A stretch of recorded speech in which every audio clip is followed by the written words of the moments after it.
Ako si Jenny Rose A. Lirazan, ang nag-iisang babae sa aming tatlong magkakapatid.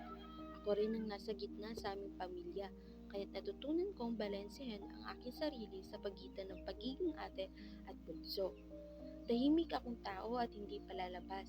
Mas gusto ko ang sandaling nasa loob ng bahay, nag-iisa at nagmumuni-muni. Ngunit sa kabila ng aking pagiging tahimik, natutunan kong pahalagahan ang mga simpleng bagay at ang mga taong malapit sa akin. Noon pa man, may isang bagay na tunay na nagbigay saysay sa aking buhay. Ito ang pagbabasa. Nagsimula ito nung ako ay nasa grade 7 pa lamang. Sa bawat pahina ng aklat, nakahanap ako ng bagong mundo na maaari kong pasukin. Ang pagbabasa ang naging daan upang makalayo sa ingay ng paligid at makalapit sa katahimikan ng aking sarili. Hanggang ngayon, dala ko pa rin ang hilig na ito. Sa tuwing may librong hawak, para bang may kausap akong kaibigan na nagkukwento ng kakaibang karanasan.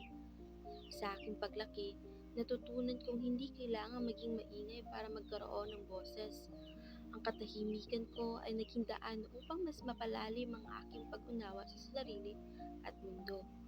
Ang mga aklat ay nagsilbing gabay ko, nagturo ng mga aral at nagbigay ng inspirasyon upang mangarap ng higit pa.